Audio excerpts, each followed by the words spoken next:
Indian national மூமெண்ட்டில் particularly 1857 revolt பற்றி பார்க்க போகிறோம். ஓகே, ஸோ கிளாஸ் ஸ்டார்ட் பண்ணுறதுக்கு முன்னாடி என்னை பற்றின ஒரு சின்ன introduction. My name is Dharani. நான் ஒரு பாஸ்ட் 3 இயர்ஸாக நான் வந்து UPSC and TNPSC exam prepare பண்ணிகிட்ருக்கேன். அண்ட் குரூப் 2 உடைய மெயின்ஸ் கொடுத்துருக்கேன். அண்ட் ஆல்சோ குரூப் 1ஓட மெயின்ஸும் நான் கொடுத்துருக்கேன். பட் அன்ஃபார்ச்சுனேட்லி எனக்கு கிளியர் ஆகலை. So I keep on trying my level best. Okay, so இன்றைக்கி என்ன பார்க்க போகிறோம் அப்படின்னா 1857 ரிவால்ட் அப்படிங்கிறத பற்றி பார்க்க போகிறோம். Okay, what is 1857 revolt? 1857 நடைபெற்ற பெருங்கலகம் அப்படிங்கிறது என்ன அப்படின்னா, இது வந்து அந்த காலகட்டத்தில், அதாவது இண்டிபெண்டன்ஸ்க்கு முன்னாடி வந்து இங்கே நடந்த ஒரு மிகப்பெரிய ஒரு சிப்பாய்களுடைய ஒரு போராட்டம். ஓகே, ஸோ அதனால் இதுக்கு இன்னொரு பேர் என்ன சொல்லுவோம் அப்படின்னா சிப்பாய் ரிவால்ட் அப்படின்னு கூட அதை சொல்லுவோம். ஸோ 1857 ரிவால்ட் அப்படிங்கிறது இந்தியன் ஹிஸ்ட்ரியை பொறுத்த வரைக்கும் மாடர்ன் இந்தியாவில், பர்டிகுலர்லி மாடர்ன் இந்தியாவாக இருக்கட்டும் அண்ட் டிஎன்பிஎஸ்சி சிலபஸில் இருக்கக்கூடிய யூனிட் 7 இருக்கக்கூடிய இதில் இருக்கட்டும், இது ஒரு மிகப்பெரிய ரோல் ப்ளே பண்ணக்கூடிய ஒரு பார்ட். ஓகே, இது ரொம்ப ரொம்ப முக்கியமான ஒரு பார்ட். ஸோ இன்றைக்கி நம்ம 1857 ரிவால்ட் பற்றி தான் பார்க்க போகிறோம். ஓகே, ஸோ 1857 ரிவால்ட் பார்க்குறதுக்கு முன்னாடி எப்போவுமே ஹிஸ்ட்ரியை பொறுத்த வரைக்கும் நம்ம எந்த ஒரு இன்சிடெண்ட்டை படித்தாலும் ஃபஸ்ட்டு வந்து அதை நம்ம எப்படி படிக்கணும்னா, we have to study in that order. So first causes படிக்கணும், அண்ட் அந்த ரிவால்ட் எப்படி இருந்ததுன்னு படிக்கணும், அண்ட் அதோட ஸ்ப்ரெட் எப்படி இருந்தது அப்படிங்கிறத படிக்கணும், அண்ட் அதோட அவுட்கம் என்னவாக இருந்தது, அண்ட் அதோடைய கன்சிக்வன்சஸ் என்னவாக இருந்தது, விளைவுகள் எப்படி இருந்தது, whether it is a failure R a successful revolt அப்படிங்கிற ஒன்றையும் நம்ம பார்க்கலாம். ஓகே, வை 1857 ரிவால்ட் அப்படிங்கிறது ரொம்ப முக்கியம் அப்படின்னா, பிஃபோர் 1857 கூட இந்தியாவில் நிறைய ரிவால்ட்ஸ் நடந்தது. ஃபார் எக்ஸாம்பிள் பெசன்ட் அப்ரைசிங்ஸ் இருந்தது, அண்ட் ட்ரைபல் அப்ரைசிங்ஸ் இருந்தது. ஸோ இதெல்லாம் பார்த்தீங்கன்னா ஒரு பர்டிகுலர் ரீசன்ஸ், மெயின்லி வந்து அது லேண்ட் டேக்ஸுக்காக தான் அதெல்லாம் நடந்திருக்கும். பட் 1857 ரிவால்ட் அப்படிங்கிறது வந்து அது முக்கியமாக சிப்பாய்கள் அனைவரும், ஸோ சோல்ஜர்ஸ் எல்லாரும் ஒன்று சேர்ந்து கண்டக்ட் பண்ண ஒரு மாசான ஒரு ரிவால்ட். ஓகே, ஸோ 1857 ரிவால்ட் பார்க்குறதுக்கு முன்னாடி we have to understand the causes. Okay, so causes அப்படிங்கிறது என்னென்னங்கிறத தெரிஞ்சுக்கணும். Now we'll move to the causes. Okay, so 1857 revolt அப்படிங்கிறது என்ன அப்படின்னா, ஹிஸ்டாரியன்ஸ் இதை பற்றி சொல்லக்கூடிய விஷயங்கள், it was a first major revolt of armed accompanied by a civilian rebellion. அதாவது முதல்ல சிவிலி மக்கள், அதாவது சிவிலியன் நம்ம சொல்லக்கூடிய நார்மல் மக்கள் இருக்காங்க இல்லையா, குடிமக்கள் இருக்காங்க இல்லையா, ஆயுதம் ஏந்தி நடத்தப்பட்ட ஒரு போராட்டம் அப்படின்னு சொல்லி இதை சொல்கிறாங்க. And also it witnessed the unprecedented violence. So அதிகப்படியான வன்முறை சம்பவங்களும் எதில் இடம்பெற்றுச்சு அப்படின்னா இந்த 1857 ரிவால்ட்லாம் இடம்பெற்றுச்சுது. எப்படின்னா ரெண்டு சைட்லேயுமே, போத் பிரிட்டிஷ் சைட்லேயும் நிறைய வயலன்ஸ் இருந்தது, அட் த சேம் டைம் நம்ம இந்தியன் சோல்ஜர்ஸ் சைட்லேயும் நிறைய வயலன்ஸ் இருந்தது. ஓகே, ஸோ இந்த ரிவால்ட் இதில் வந்து ரொம்ப ரொம்ப முக்கியமாக இதை பற்றி பார்க்க வேண்டியது என்ன அப்படின்னா, இந்த 1857 ரிவால்ட்டோட கன்சிக்வன்ஸாக விளைவாக என்ன நடக்குது அப்படின்னா, இங்கிலீஷ் ஈஸ்ட் இந்தியா கம்பெனியோட ரூல் அப்படிங்கிற ஒன்று முடிவுக்கு வந்து இந்தியாவை யார் டேக் ஓவர் பண்ணுறாங்க, பிரிட்டிஷ் க்ரௌன் டேக் ஓவர் பண்ணுறாங்க. ஓகே, ஸோ கம்பெனி ரூல் அப்படிங்கிற ஒன்று முடிவுக்கு வந்து இங்கே விக்டோரியா மகாராணியினுடைய க்ரௌன் ரூல் அப்படிங்கிற ஒன்று வருது. ஓகே, ஸோ இதுதான் 1857 ரிவால்ட்டை பற்றின ஒரு சின்ன introduction. Then will move to the causes. Okay, so காசஸை பொறுத்த வரைக்கும் எப்போவுமே காசஸ் படிக்கும் போது எந்த ஒரு ரிவால்ட் படித்தாலும் அதை economically, administrative and politically and social religious வந்து நம்ம செக்ரிகேட் பண்ணி படிக்கணும். If we segregate means it will be more easier for us to study. Okay, so economic காசஸை பொறுத்த வரைக்கும் என்ன அப்படின்னா revenue settlement. So land revenue settlement அப்படின்னு சொல்லி இதை சொல்லுவோம். ஸோ பிரிட்டிஷ் என்ன பண்ணுவாங்க அப்படின்னா, இந்தியாவில் இருக்கக்கூடிய லேண்ட்ஸை வந்து ஒழுங்காக வந்து அட்மினிஸ்ட்ரேஷன் பண்ணுறதுக்காக 1793 நிறைய லேண்ட் ரெவென்யூ ஸ்கீம்ஸை வந்து கொண்டு வந்திருப்பாங்க. For example zamindari system, ryotwari system and mahalwari system. So இதெல்லாம் வந்து பிரிட்டிஷ் கொண்டு வந்த லேண்ட் ரெவென்யூ செட்டில்மெண்ட்ஸ். இந்த லேண்ட் ரெவென்யூ செட்டில்மெண்ட்ஸில் என்ன ப்ராப்ளம் இருந்தது அப்படின்னா, இங்கே வந்து அதிகப்படியான டேக்ஸ் கலெக்ட் பண்ணிட்டு இருந்தாங்க. ஓகே, ஃபார் எக்ஸாம்பிள் நம்ம ஜமீன்தாரி எடுத்துக்கிட்டோம் அப்படின்னா, ஒரு ஜமீன்தார் இருப்பார். So zamindars was the incharge of all the lands. So tenants வந்து இருப்பாங்க. அந்த டெனன்ஸ் என்ன பண்ணுவாங்கன்னா, ஜமீன்தார்ஸ் வந்து டெனன்ஸ் கிட்ட டேக்ஸை கலெக்ட் பண்ணி he will repay to the British government. So அப்படி பிரிட்டிஷ்க்கு கொடுக்கும்போது அவர் என்ன பண்ணுவார் அப்படின்னா, he can get some benefit. So அப்படி இருந்தது. ஸோ ரைட் அப்படின்னா என்னென்னா டெனன்ட்னு அர்த்தம். ஸோ டெனன்ட் வந்து டைரெக்டாக டேக்ஸ் கட்டுவாங்க. ஸோ இந்த மாதிரி ரெவன்யூ செட்டில்மெண்ட்ஸ் இருந்ததுனால, இங்கே டேக்ஸும் அதிகமாக இருந்ததுனால பீப்புள் வந்து ரொம்ப சஃபர் ஆனாங்க. ஓகே, ஸோ ரெவன்யூ செட்டில்மெண்ட்டோடைய ஒன் ஆஃப் த அவுட்கம் தான் என்னென்னா ஹெவி டாக்ஸேஷன். அண்ட் இன்னொரு முக்கியமான விஷயம் என்ன அப்படின்னா indigo cultivation. Okay, what is indigo அப்படின்னா, இது ஒரு நேச்சுரல் டை, இயற்கை சாயம் அப்படின்னு சொல்லி சொல்லுவோம். ஓகே, ஸோ நம்ம தமிழில் வந்து இந்த அவுரி இலை சாகுபடி அப்படின்னு சொல்லி சொல்லுவோம். ஸோ இந்த இண்டிகோ பொறுத்த வரைக்கும் எப்படின்னா, இது நம்மளோட இந்தியன் கிளைமேட்டுக்கு பார்த்திங்கன்னா ரொம்ப அருமையாக வளரக்கூடிய ஒரு பயிர். இது வந்து ஒரு ஃபுட் க்ராப் கிடையாது, இது ஒரு கேஷ் க்ராப். ஓகே. ஸோ அந்த டைமில் இந்தியா வந்து எப்போவுமே பாப்புலர்ஸான ஒரு கண்ட்ரியாக தான் வந்து ஹிஸ்ட்ரிலையும் இருந்திருக்கு.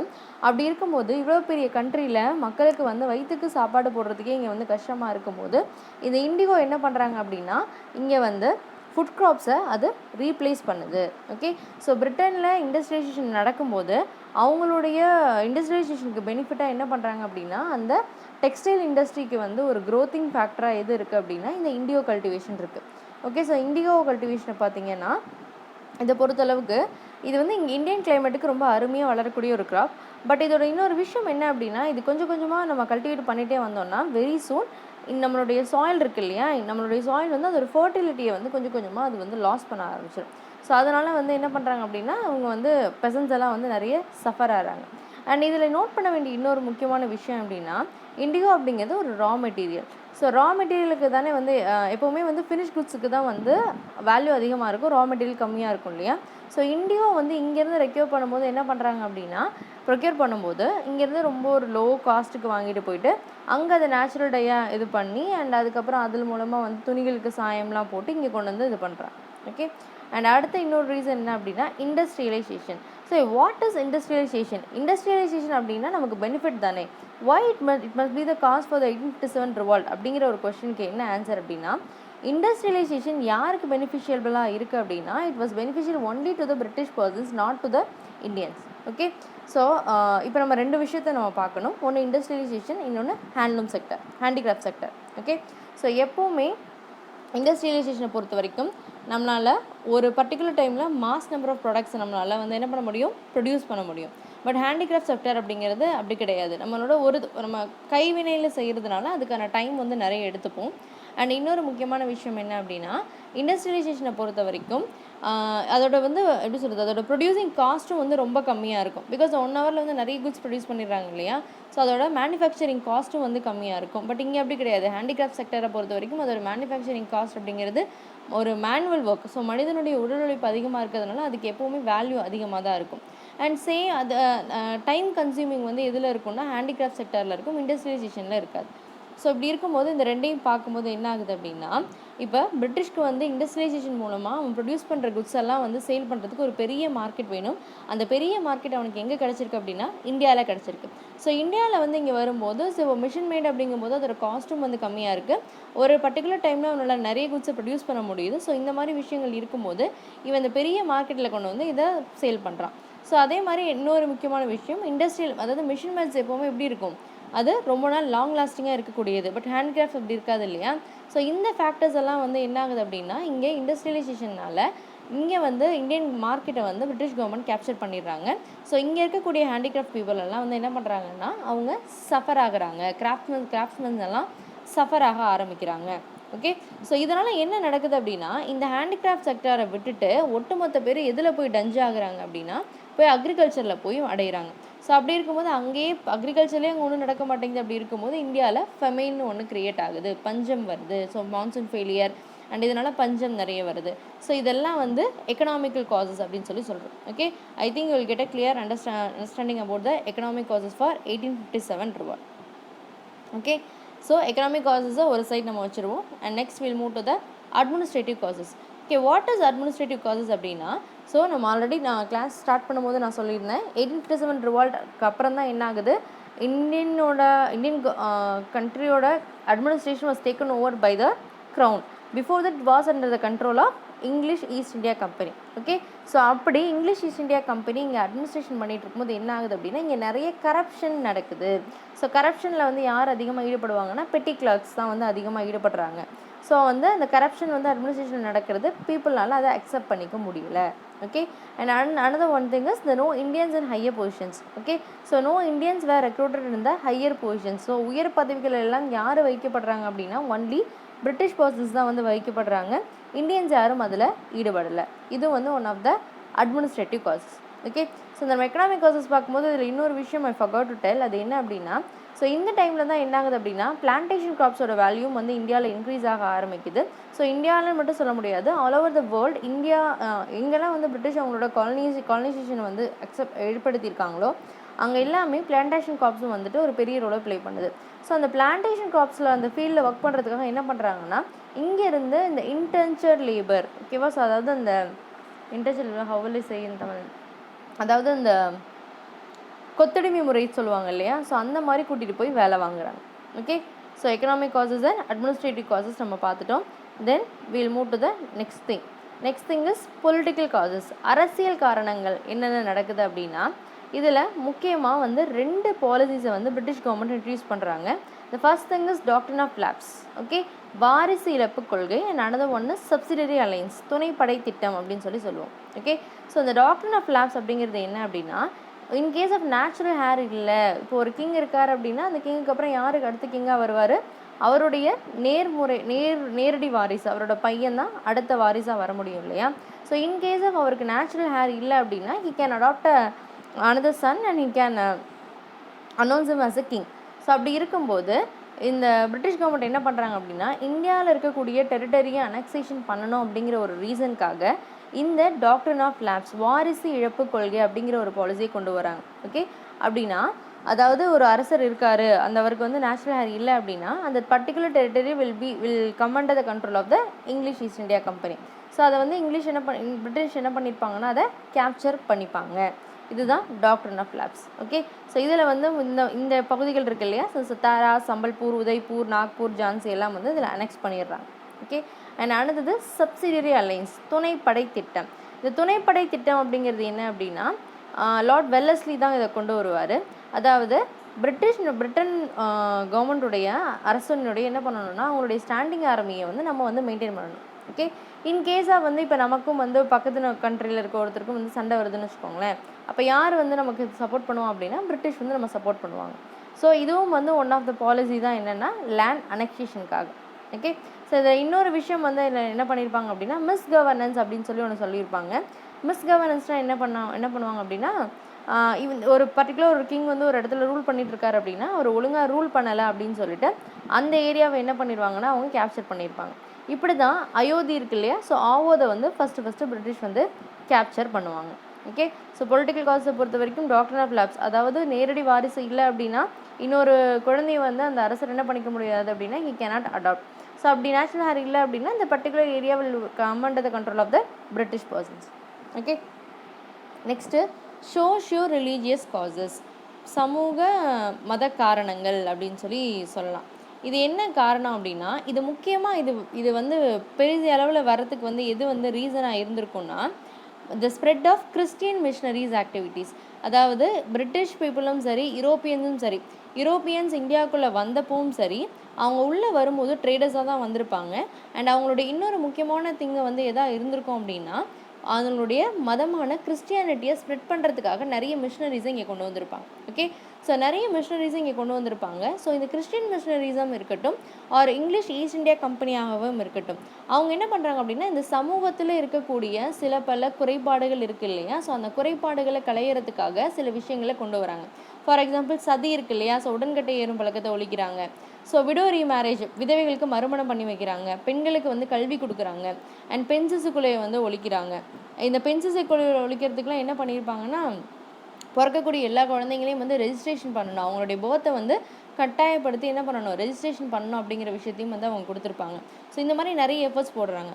ஓகே, ஸோ இப்போ என்னென்னா இது எல்லாமே நல்ல விஷயம் தானே. ஸோ இது எப்படி ஒரு ரிவால்ட்டுக்கு காரணமாக ஆகுது அப்படிங்கிற கொஸ்டின் வந்துச்சுன்னா அதுக்கு என்ன ரீசன்னா, இது எல்லாமே நல்ல விஷயந்தான். பட் த ஃபேக்ட் அப்படிங்கிறது என்னென்னா, இது எல்லாமே ஹிந்து பிலீஃபோட சம்மந்தப்பட்ட விஷயம். ஓகே, ஸோ ஹிந்து மதத்தினுடைய சம்மந்தப்பட்ட ஒரு விஷயத்தில் ஒரு மதத்திலேருந்து ஒருத்தர் வந்து என்ன பண்ணுறாங்கன்னா, யூரோப்பியன்ஸ் வந்து இதில் சேஞ்சஸ் கொண்டு வரதை என்ன பண்ண முடியல, நம்மளால் அக்செப்ட் பண்ணிக்க முடியல. ஓகே, ஸோ எப்போவுமே ஒரு சேஞ்சஸ் வருது அப்படின்னா அந்த சேஞ்சஸ் வந்து ஆரம்பத்தில் அதை எல்லாரும் எதிர்க்க தான் செய்வாங்க. லேட்டரானில் போக போக தான் என்ன ஆகும், அதில் இருக்க விஷயங்கள் நமக்கு வந்து அக்செப்ட் பண்ணிக்க முடியும். Okay, for example once upon a time பார்த்தீங்கன்னா ஸ்லேவரி அப்படிங்கிறது வந்து அக்செப்டபுளான ஒரு விஷயம். அடிமைப்படுத்துதல் அப்படிங்கிறது பார்த்தீங்கன்னா அந்த பிளேட்டோ, சாக்ரட்டிஸ், அரிஸ்டாட்டில் டைம்லலாம் பார்த்தீங்கன்னா ஸ்லேவ் வந்து மாஸ்டர் சொல்கிறது கேட்கணும் அப்படிங்கிற மாதிரிலாம் வந்து அவங்களோட தியரிஸ் எல்லாம் இருக்கும். ஸோ அப்படி இருக்கும்போது ஒரு காலகட்டத்தில் அது தப்புன்னு சொல்லி நம்ம மாற்றிக்கிறோம் இல்லையா? பட் அது தப்புன்னு சொல்லி அது சேஞ்ச் ஆகிறதுக்கான டைம் வந்து நிறைய எடுக்கும். ஸோ அந்த மாதிரி இந்த ஹிந்து மதத்தில் இருந்த குறைபாடுகளை பொறுத்த வரைக்கும் அதை களையிறதுக்கு இவங்க நிறைய எஃபர்ட்ஸ் போடுறாங்க. ஸோ இதெல்லாம் கொண்டு வந்தது யாரால் அக்செப்ட் பண்ணிக்க முடியல, ஹிந்து பீப்புளால் அக்செப்ட் பண்ணிக்க முடியல. ஓகே, அடுத்தது ரிலீஜியஸ் டிசபிலிட்டிஸ் ஆக்ட். ஸோ மத குறைபாடுகள் சட்டம் அப்படின்னு சொல்லிட்டு இந்த 1856 லார்ட் கேனிங்கோட பீரியடில் ஒரு ஆக்ட் பாஸ் பண்ணுறாங்க. ஸோ இந்த ஆக்ட் மூலமாக தான் என்ன பண்ணுவாங்க அப்படின்னா இதெல்லாம் வந்து இந்த ஹிந்து ரிலீஜனில் இருக்கக்கூடிய விஷயங்கள் எல்லாத்தையுமே ரெக்டிஃபை பண்ணுறாங்க.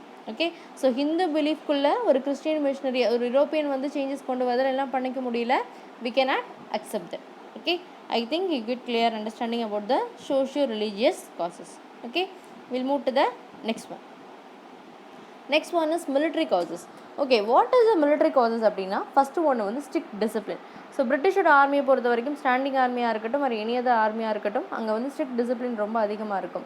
ஸோ பிஃபோர் தட் இப்போ பிரிட்டிஷோட ஆர்மியில் இருக்கக்கூடிய சோல்ஜர்ஸ் எல்லாமே எப்படி இருந்திருப்பாங்கன்னா once they were the part of the native கிங்ஸோட ஆர்மியில் இருந்திருப்பாங்க.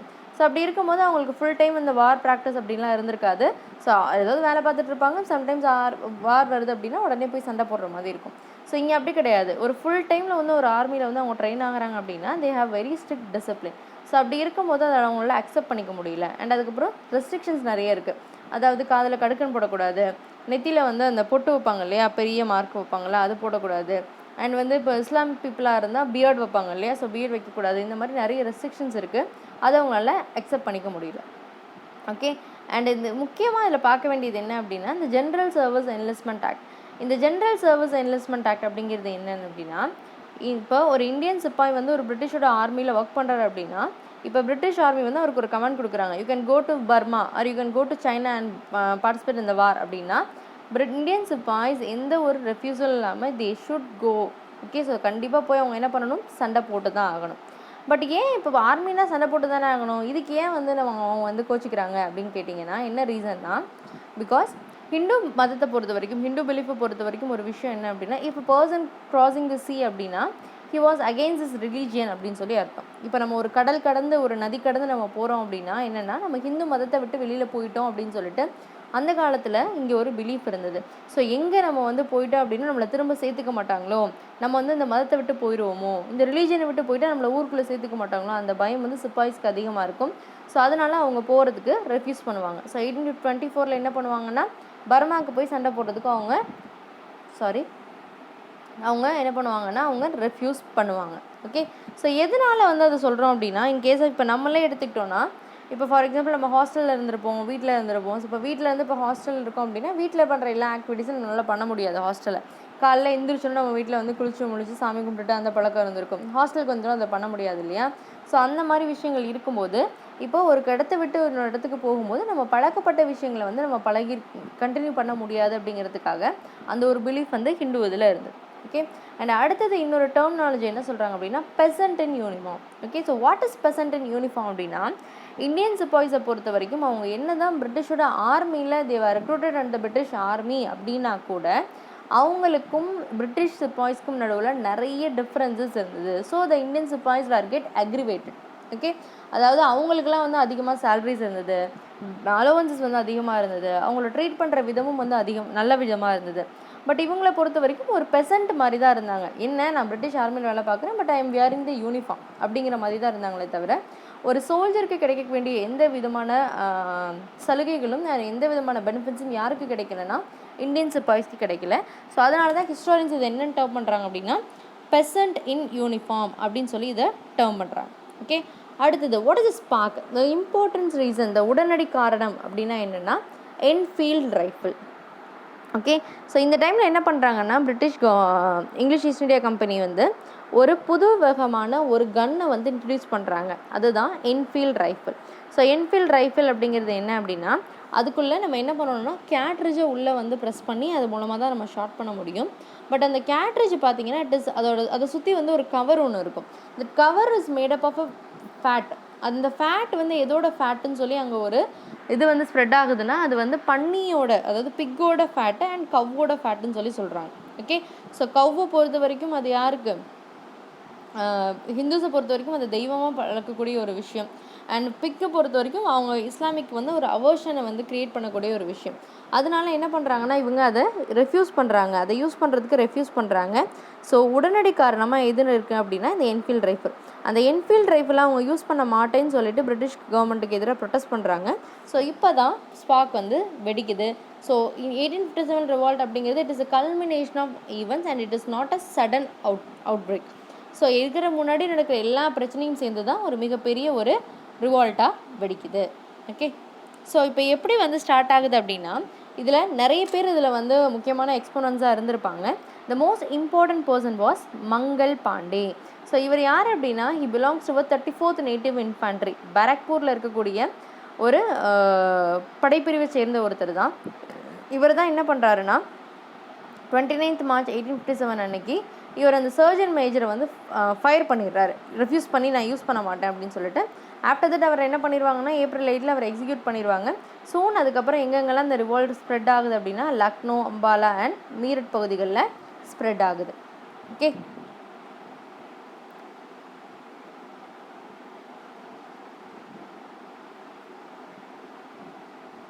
ஓகே, ஸோ இப்போ என்ன பண்ணுறாங்க அப்படின்னா soon it was spread to the major parts of India. So spread ஆனதுக்கப்புறம் இவங்கெல்லாம் எங்கே போகிறாங்க அப்படின்னா டெல்லிக்கு போகிறாங்க. ஸோ டெல்லிக்கு வந்து மீரட்லேருந்து ஒரு 50 கிலோமீட்டரில் தான் இருக்குது டெல்லி. ஸோ எல்லாம் டெல்லிக்கு போகிறாங்க. போயிட்டு என்ன பண்ணுறாங்கன்னா டெல்லிக்கு போயிட்டு அங்கே ஒரு ஆஃபீஸர் இருப்பார், சைமன் ஃப்ரேசர் அப்படிங்கிற ஒருத்தரையும் கொலை பண்ணிடுவாங்க. கொலை பண்ணிவிட்டு ப்ரொக்ளைம் பகதூர் ஷா ஆஸ் தேர் கிங். ஸோ இந்த பகதூர் ஷா யார் அப்படின்னா முகல் எம்பரரில் இருந்த ஒரு கடைசி அரசர் வந்து இவர் தான். இவர் ஒரு வயசான ஒரு தாத்தான்னு சொல்லலாம். ஸோ இவரை வந்து அவங்க கிங்காக ப்ரொக்ளைம் பண்ணிடுறாங்க. ஸோ ஹி வாஸ் ஏஜ் அப்படிங்கிறதுனால இந்த இதுக்கு வந்து ஒரிஜினல் லீடராக யார் இருந்திருப்பா அப்படின்னா ஜென்ரல் பக்கானா தான் இருந்திருப்பார். ஸோ இவங்க எல்லாத்துக்கும் வந்து ஒரு காமனான எனிமியாக யார் இருந்திருப்பா, பிரிட்டிஷ் இருந்திருப்பா. ஸோ இப்போ நம்ம இதில் பார்க்க வேண்டிய விஷயம் என்ன அப்படின்னா, சோல்ஜர்ஸை பொறுத்த வரைக்கும் இதில் எல்லா ஹிந்துஸும் இருக்காங்க, இஸ்லாமிக் பீப்புளும் இருக்காங்க. But the proclaimed Bahadur Shah as the king. So எதனால் பகதூர் ஷாவை கிங் பண்ணுறாங்க அப்படின்னா எல்லாத்துக்கும் காமனான எனிமி யார், British. So they want to send British out their land. So பிரிட்டிஷை வந்து இங்கேருந்து அனுப்பிச்சிட்டு நமக்குன்னு ஒரு நாடை வந்து உருவாக்கிக்கணும் அவங்க நினைக்கிறாங்க. So that's why they proclaim Bahadur Shah as the king. Okay, so Bahadur Shah இப்போ வந்து என்ன பண்ணுறாருன்னா இவர் ஒரு லெட்டர் எழுதுகிறார். ஒரு லெட்டர் எழுதி இருக்கிற எல்லாரையும் ஒன்றிணைச்சு ஒரு கன்ஃபெடரசியை, ஒரு கூட்டமைப்பை ஆரம்பிக்கிறாரு. ஸோ இப்படி தான் 1857 ரிவால்ட் அப்படிங்கிறது ஒன்று ஸ்டார்ட் ஆகுது. ஓகே, ஸோ இவர் யாரெல்லாம் வந்து அந்த கன்ஃபெடரசியில் வந்து ஒன்றிணைக்கிறார் அப்படின்னா ஆவாதோட king, Rohilkhand, Bundelkhand, central India and Bihar and east Punjab எல்லாமே இவருடைய கன்ஃபெடரசியில் ஜாயின் பண்ணுறாங்க. ஓகே, நெக்ஸ்ட்டு ஸோ 1857 ரிவால்ட்டை பொறுத்த வரைக்கும் வந்து மேஜராக வந்து இது எங்கே நடந்திருக்கும் அப்படின்னா நம்மளுடைய சென்ட்ரல் இந்தியா அண்ட் ஈஸ்டர்ன் இந்தியாவில் தான் நடந்திருக்கும். இதில் யார் யார் எங்கெங்கே இதை ப்ரொக்ளைம் பண்ணுறாங்க அப்படிங்கிறத பார்ப்போம். Okay, so listen carefully. The first one is யார் அப்படின்னா பகதூர் ஷா. நம்ம ஆல்ரெடி பார்த்தோம், he was the last known Mughal எம்பரராக இருக்கார். ஸோ இவரை தான் என்ன பண்ணுறாங்க, ரிபல்ஸ் வந்து இவரை தான் லீடர்னு சொல்லி ப்ரொக்ளைம் பண்ணுறாங்க. ஸோ அவரோட ஜென்ரலாக யார் இருந்திருப்பா, பக்கான் இருந்திருப்பார். ஸோ டெல்லியில் தான் நடக்குது. ஸோ டெல்லியில் இது நடக்குது. இது நடந்துகிட்டு இருக்கும்போது என்ன ஆகும் அப்படின்னா இதை வந்து பிரிட்டிஷ் வந்து சப்ரஸ் பண்ணிடுவாங்க. இதை வந்து யார் சப்ரஸ் பண்ணிடுவாங்க அப்படின்னா டெல்லியில் நடக்கிற ரிவால்ட்டை so John Lawrence, Nicholson and Archdale Wilson. Okay, so இவங்க தான் வந்து அதை சப்ரஸ் பண்ணிடுவாங்க. ஸோ சப்ரஸ் பண்ணிவிட்டு பகதூர் ஷா எங்கே அனுப்பிச்சிடுவாங்க அப்படின்னா பர்மாவுக்கு அனுப்பிச்சிடுவாங்க. அது வரைக்கும் அவருக்கு என்ன பண்ணிகிட்டு இருப்பாங்க அப்படின்னா பிரிட்டிஷ் கவர்மெண்ட் பென்ஷன் கொடுத்துட்ருப்பாங்க. ஸோ அந்த பென்ஷனையும் கேன்சல் பண்ணி இவரை தூக்கி ப்ரிசனில் போட்டுருவாங்க. ஓகே, அடுத்தது Nana Sahib and Tantia Tope. Okay, and who is Nana Sahib அப்படின்னா Nana Sahib was a Maratha. So மராத்தாஸை பொறுத்த வரைக்கும் பேஷ்வாஸ் அப்படின்னு சொல்லிட்டு அதில் ஒரு போஸ்டிங் இருந்தது. அதில் இருந்த கடைசி பேஷ்வாவுடைய தத்து பிள்ளை அடாப்டட் சன் தான் யாருன்னா நானா சாஹிப். ஓகே, ஸோ நானா சாஹிப் மராத்தா அப்படிங்கும்போது அவங்களுடைய மேஜர் ஏரியா எது இருந்திருக்குன்னா பூனே இருந்திருக்கும். ஸோ பூனே வந்து மகாராஷ்டிராவில் இருக்குது, கான்பூர் யூபியில் இருக்குது. ஸோ யூபி அப்படிங்கிறது இந்த இடத்துல நம்ம உத்தரப்பிரதேஷ் எடுக்கக்கூடாது. இட் வாஸ் யுனைடெட் ப்ராவின்ஸ், ஒருங்கிணைந்த மாகாணங்கள் எல்லாத்தையும் நம்ம என்ன சொல்லுவோம் அப்படின்னா யூபி அப்படின்னு சொல்லுவோம். ஓகே, ஸோ அப்படி இருக்கும்போது இவர் எப்படி கான்பூருக்கு வராருன்னு பார்த்தீங்கன்னா நானா சாஹிப்போட பென்ஷனை வந்து யார் கேன்சல் பண்ணிடுவாங்கன்னா ஈஸ்ட் இந்தியா கம்பெனி கேன்சல் பண்ணிடுவாங்க. ஸோ அதனால் அவர் என்ன பண்ணிடுவார்னா he move to Kanpur and he proclaimed himself as the king of Kanpur. So அப்படி இருக்கும்போது 1857 ரிவால்ட்டை வந்து ஒரு கரெக்டான சான்ஸாக யூட்டிலைஸ் பண்ணிக்கிட்டா பிரிட்டிஷை வந்து இந்தியா விட்டு நம்ம சென்ட் பண்ணிவிட்டு we will start a kingdom அப்படின்னு சொல்லிட்டு அவர் ஒரு முடிவுக்கு வராரு. ஸோ அப்படி தான் அவர் ஸ்டார்ட் பண்ணுறாரு. ஸோ எங்கள் கான்பூரில் இவர் வந்து முன்னெடுத்துகிட்டு போகிறாரு. இவருக்கு யார் அசிஸ்ட் பண்ணுவாங்க அப்படின்னா தாந்தியா தோப் அப்படின்னு சொல்லக்கூடிய ஒரு one of the able commander வந்து இவருக்கு அசிஸ்ட் பண்ணுறாரு. But it was suppress. Initially வந்து ஒரு கொஞ்சம் விக்டரியாக தான் போயிட்டுருக்கும். பட் ஆஃப்டர் தட் என்ன ஆயிரும் அப்படின்னா இதையும் சப்ரஸ் பண்ணிடுவாங்க. Okay, and the next one is Begum Hazrat Mahal.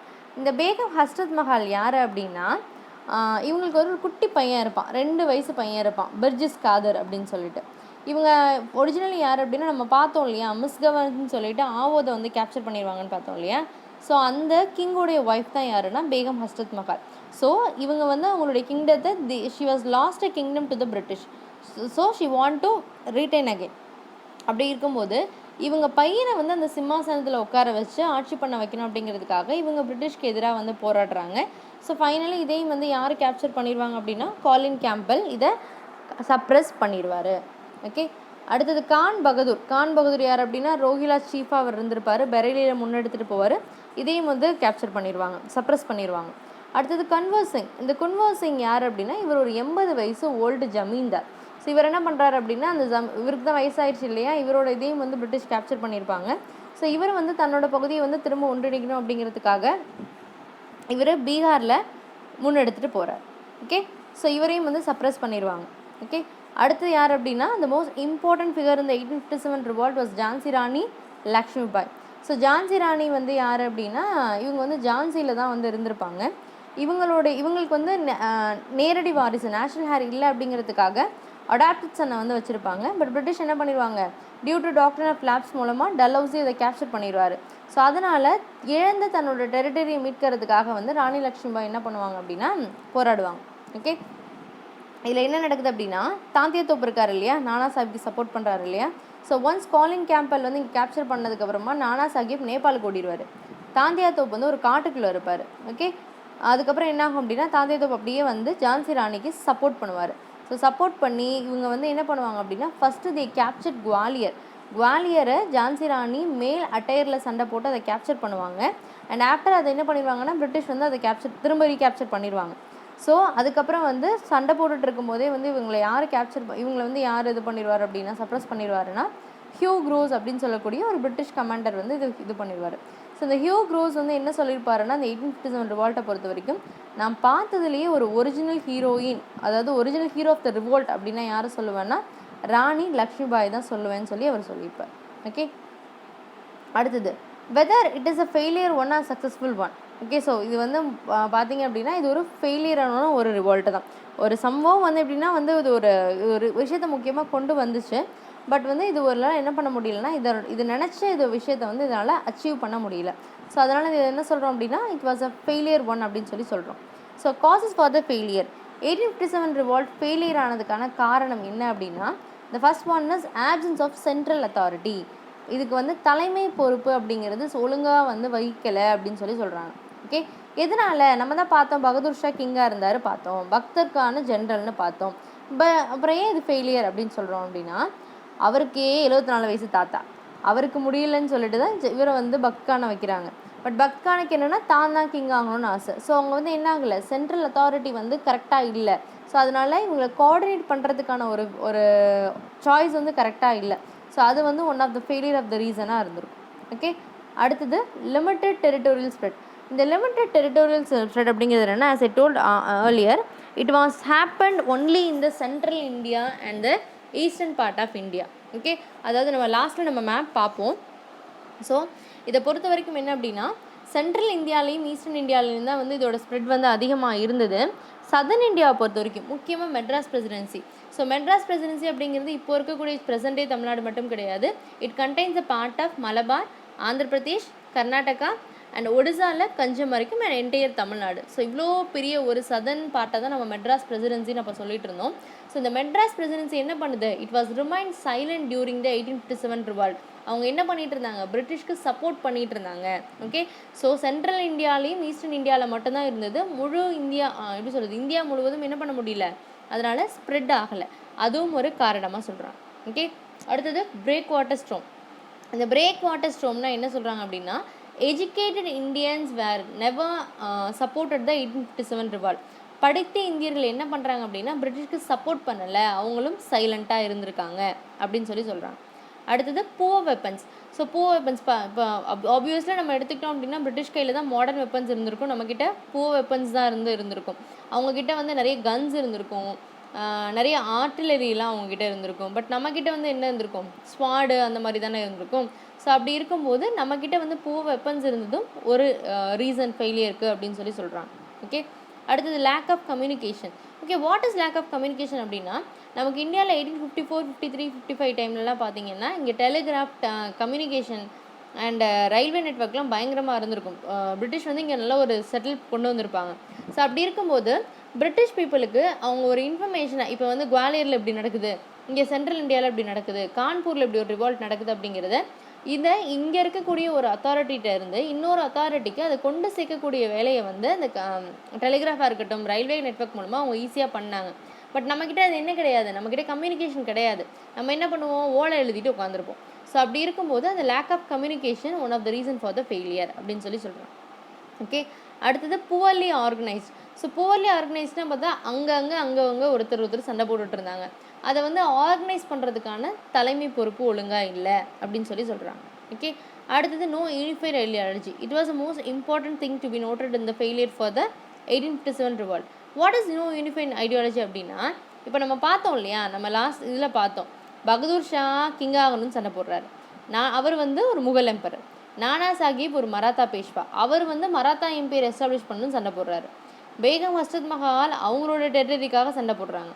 Kunwar சிங்கும் அவரோட இடத்துக்காக சண்டை போடுறாரு. ராணி லக்ஷ்மிபாயும் வந்து அவங்களோட இடத்துக்காக சண்டை போடுறாங்க. ஸோ இவங்க எல்லாத்துக்குமே வந்து யூனிஃபைடாக பிரிட்டிஷை வந்து வெளியில் விரட்டணுங்கிற எண்ணம் இல்லை. அவங்க எல்லாருமே தங்களுடைய பர்சனல் இன்ட்ரெஸ்ட்டுக்காக மட்டும்தான் அதில் வந்து சண்டை போட்டிருப்பாங்களே தவிர, அதாவது அவங்க வந்து பிரிட்டிஷ்லாம் அஃபெக்ட் ஆகிருப்பாங்க. ஸோ அந்த ரீசனுக்காக அவங்க சண்டை போட்டிருக்காங்களே தவிர, ஒட்டுமொத்தமாக பிரிட்டிஷை வந்து வெளியில் அனுப்பணும் அப்படிங்கிற ரீசன் வந்து அவங்களுக்கு இல்லை.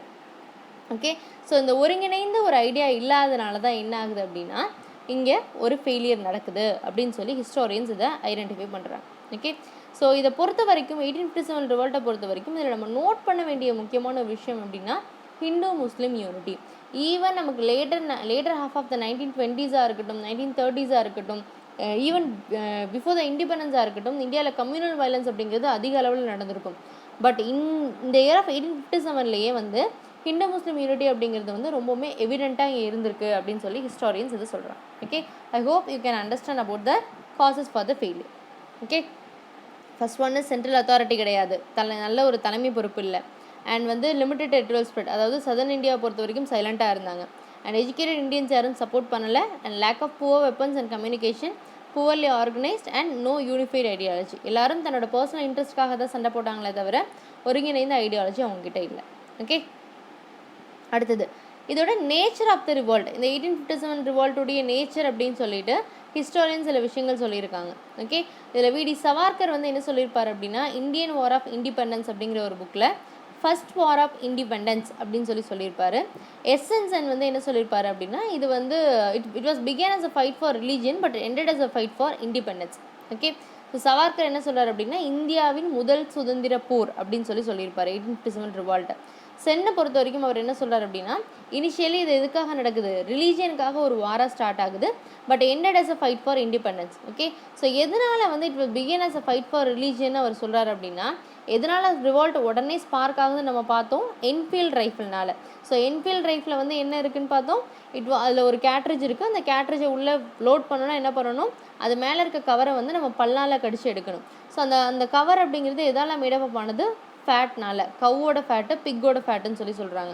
ஸோ அவங்களுடைய ரிலீஜியனுக்கு ஒத்து வராத ஒரு விஷயத்த பண்ண மாட்டேன்னு சிப்பாய்ஸ் ரெஃப்யூஸ் பண்ணுறாங்க. ஸோ அதனால் it begin as a fight for religion but ended as a fight for இண்டிபெண்டன்ஸ்னு doctor எஸ்என்சன் இதை சொல்கிறார். ஓகே, அடுத்தது கன்சிக்வன்சஸ், இதோட விளைவுகள் என்ன, 1857 ரிவால்ட்டோட விளைவுகள் என்ன அப்படின்னா, ரொம்ப ரொம்ப முக்கியமான ஒரு பாயிண்ட் இதில் என்ன அப்படின்னா, கவர்மெண்ட் ஆஃப் இந்தியா ஆக்ட் 1858, இந்திய அரசு சட்டம் 1858 அப்படின்னு ஒன்று கொண்டு வராங்க. ஸோ இப்போ தான் என்ன பண்ணுறாங்க அப்படின்னா, இதன்படி இங்கே விக்டோரியா ப்ரொக்ளமேஷன் அப்படிங்கிற ஒன்று அலகாபாத் தர்பாரில் லார்ட் கேனிங் வந்து ரீட் பண்ணுவார். ஓகே, ஸோ இந்த government of India act 1858 resultant தான் வந்து இங்கே இந்தியாவில் இங்கிலீஷ் ஈஸ்ட் இந்தியா கம்பெனியோட ரூலை முடிவுக்கு கொண்டு வந்துட்டு யாரோட ரூல் ஸ்டார்ட் ஆகுது, க்ரௌன் ரூல். விக்டோரியா குயின் என்ன பண்ணுறாங்க, இதை கையில் எடுத்துக்கிறாங்க. ஸோ இந்தியாவில் கிழக்கிந்திய கம்பெனியுடைய ஆட்சி காலம் முடிவுக்கு வந்து அரசியின் ஆட்சி காலம், பேரரசியின் ஆட்சியானது இங்கே ஆரம்பமாகுது. ஓகே, ஸோ அதை எதன் மூலமாக நிறைவேற்றுறாங்க, இந்த கவர்மெண்ட் ஆஃப் இந்தியா ஆக்ட்.